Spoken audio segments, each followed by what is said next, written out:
Hello everyone. आज मैं आप सभी के सामने फिर से एक बार प्रस्तुत हूँ कक्षा पाँच की पाठ नीति के दोहे के साथ गिरधर की कुंडलियाँ हैं, जिसे आज हम पढ़ेंगे और समझेंगे। तो चलिए शुरू करते हैं। सबसे पहले गिरधर की कुंडलियों को पढ़ने से पहले हम गिरधर कविराय जी के बारे में उनके बारे में कुछ जानकारी प्राप्त कर लेते हैं। गिरधर इस पाठ में नीति के दोहे गिरधर की कुंडलियों से लिए गए हैं और ये दोहे हमें उत्तम आचरण और व्यवहारिक ज्ञान प्रदान करते हैं।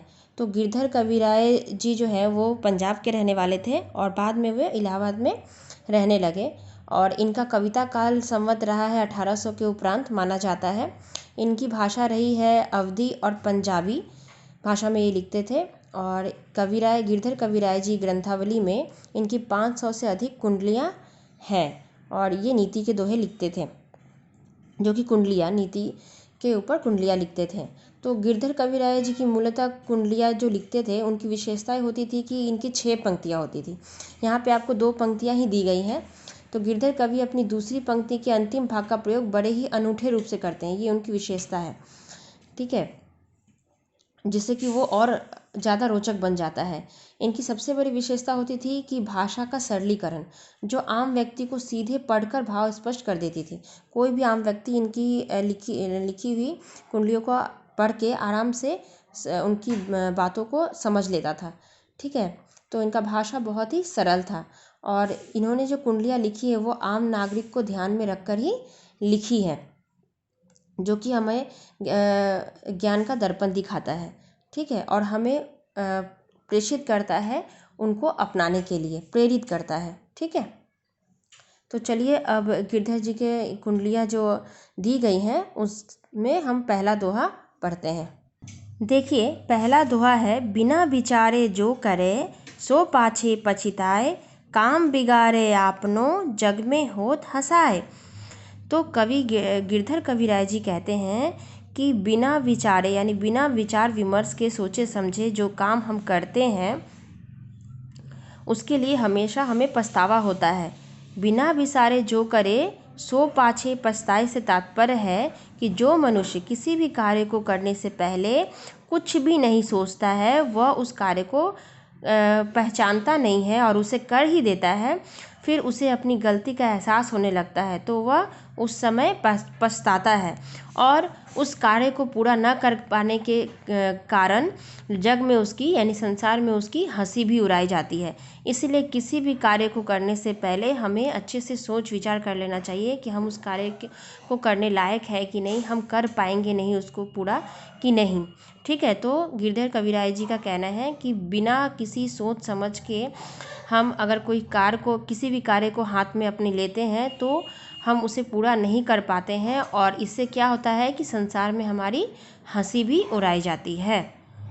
ठीक है, दूसरे दोहे में देखिए क्या लिखा है, गुण के गाहक सहस नर, बिनु गुण लहे न कोय, जैसे कागा को कीला, शब्द सुने सब खोए। गुण के गाहक सहस नर, ठीक है, जिसमें गुण होते हैं उन्हीं की हजारों की भीड़ में पूछ होती है। गिरधर कविराय जी का तात्पर्य है कि जिनमें गुण होते हैं उन्हीं की हजारों की भीड़ में पूछ होती है और जिनमें गुण नहीं होते हैं उनको नहीं पूछा जाता है। देखिए, जैसे कोयल और कौए दोनों की आवाज़ सब सुनते हैं, लेकिन सभी पसंद किसको करते हैं? कोयल को। कोयल की आवाज़ सभी को अच्छी लगती है, दोनों समान दिखते हैं, रंग भी एक ही जैसा है। ठीक है, लेकिन कौवा सभी को अपवित्र लगता है, उसकी आवाज़ सबको कर्कश लगती है और उसे जहाँ भी लोग देखते हैं उसे भगा देते हैं। तो इसलिए कवि गिरधर जी का कहना है कि जिनमें गुण होता है, जिस व्यक्ति में जिस भी प्राणी में गुण होता है उसको सहस्त्र लोग यानी हजारों में उनकी पूछ होती है, उनके ग्राहक बहुत होते हैं यानी उनकी पूछ बहुत होती है, और जिनमें गुण नहीं होता उनको कोई नहीं पूछता। ठीक है, चलिए नेक्स्ट पढ़ते हैं। तीसरा दोहा है गिरधर कविराय जी का, बीती ताही बिसारी दे, आगे की सुधि ले, जो बनी आवे सहज में, ताही में चित दे। कविराज गिरधर जी कहते हैं कि कि जो बीत गया है उसे जाने दो, बस आगे की सोचो। सुधि ले यानी आगे की, सुधि ले यानी आगे की सोचो। जो हो सकता है उसी में अपना मन लगाकर, अगर जिसमें मन आपका लगता है उसी में मन लगाओगे तभी तुम सफल होगे, और ऐसे में कोई हंसेगा भी नहीं। इसलिए कविराज जी कहते हैं जो मन कहे उसी को करना चाहिए। ठीक है, जो बन आवे सहज में, जो आपके मन को सही लगे, आपके लिए सरल हो, ठीक है, उसी में अपना मन लगाए। ताही में चित दे यानी मन, ताही में चित दे। तो कविराज जी कहते हैं कि जहाँ आपका मन लगे बस उसी में आप आगे बढ़ो, उसी को आगे देखो, पीछे जो बीत गया है उसे बीत जाने दो। उम्मीद है बच्चों आप सभी को समझ में आ रहा होगा, चूँकि बहुत ही सरल भाषा है और एक बार में ही समझ में आ जाती है, तो मेरी ये छोटी सी कोशिश आप लोगों के लिए काफ़ी हेल्पफुल होगा। चलिए नेक्स्ट दोहा पढ़ते हैं। साईं अपने चित्त की भूली न कहिए कोय, तब तक मन में रखिए जब तक कारज होए। तो कविवर गिरधर जी कहते हैं कि हमें अपने मन की बात कभी भी किसी को नहीं बतानी चाहिए। यदि आप कोई कार्य कर रहे हैं तो उस कार्य से संबंधित कोई बात अपने मन में तब तक दबा कर रखें जब तक कि वो कार्य आपका संपन्न नहीं हो जाता, पूरा नहीं हो जाता। ठीक है, साई अपने चित्त की यानी अपने मन की कभी भी भूल कर भी किसी से कुछ मत कहिए। क्या आप सोच रहे हैं, क्या आप करना चाहते हैं आगे, किसी को पहले मत कहिए, और तब तक मत कहिए, तब तक अपने मन में रखिए जब तक कि वो कार्य आपका पूरा संपन्न ना हो जाए, वो कार्य जब तक पूरा ना हो जाए।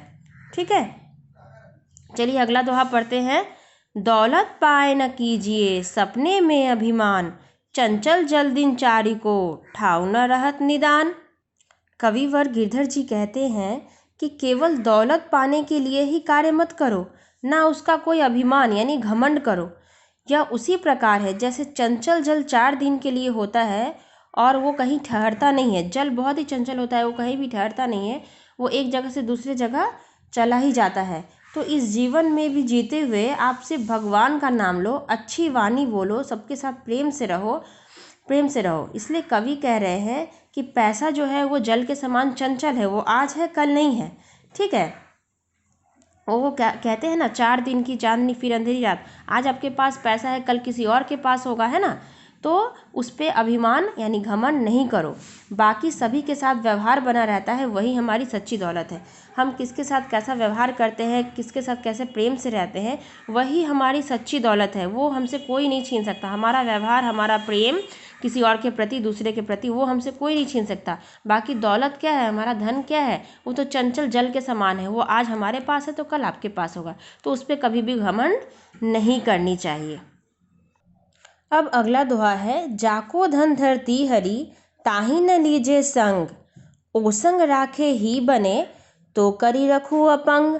अपंग यानी अपाहिज होता है। ठीक है, जाको धन धरती हरी, कविवर कहते हैं कि जो धन धान्य से और बुद्धि से, सब चीज़ से संपन्न व्यक्ति हैं, हमें ज़्यादा उसके साथ नहीं रहना चाहिए। अरे ऐसे क्यों कह रहे हैं गिरधर जी, तो आगे सुनिए। ओ संग राखे ही बने, तो करी रखू अपंग।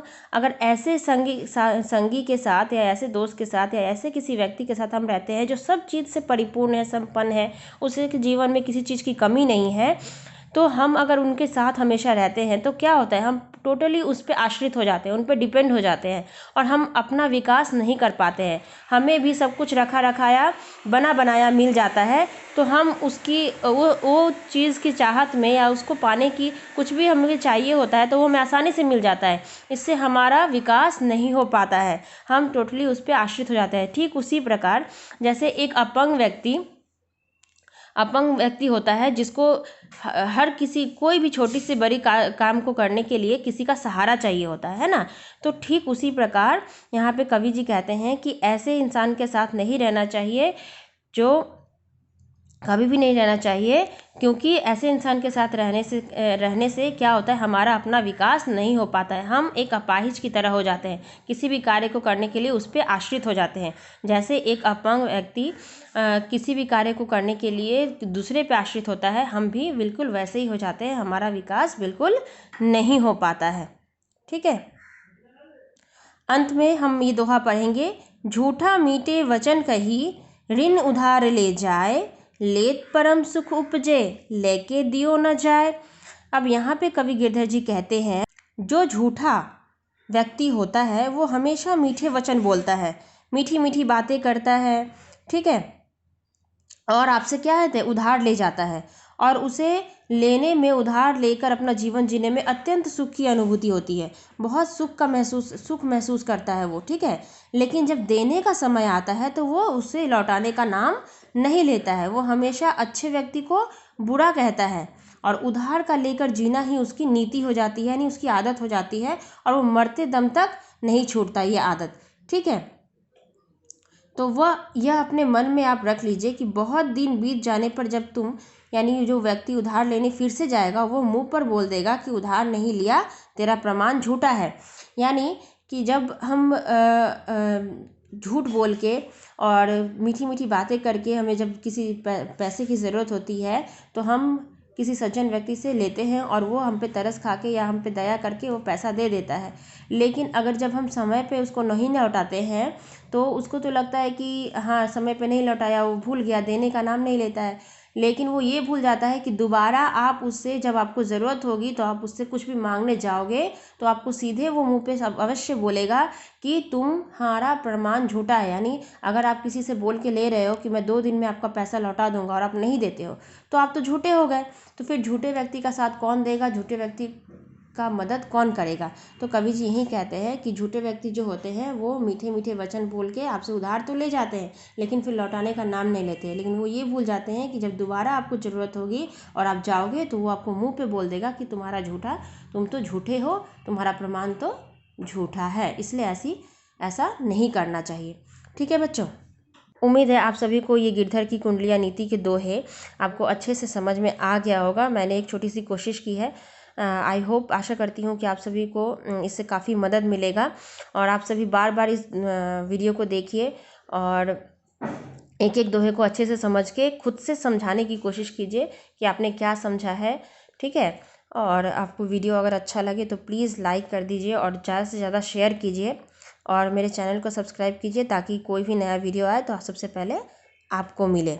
और कोई भी असुविधा हो, कहीं आपको किसी शब्द का अर्थ पता ना हो या कुछ पूछना हो तो आप कमेंट करके ज़रूर पूछें, और अगर वीडियो अच्छा लगे तो भी आप कमेंट करके मुझे बताएं कि हाँ ये वीडियो अच्छा लगे, ताकि मुझे इंस्पिरेशन मिले, मैं और भी आगे वीडियो बनाती रहूँ। धन्यवाद, बाय एवरीवन।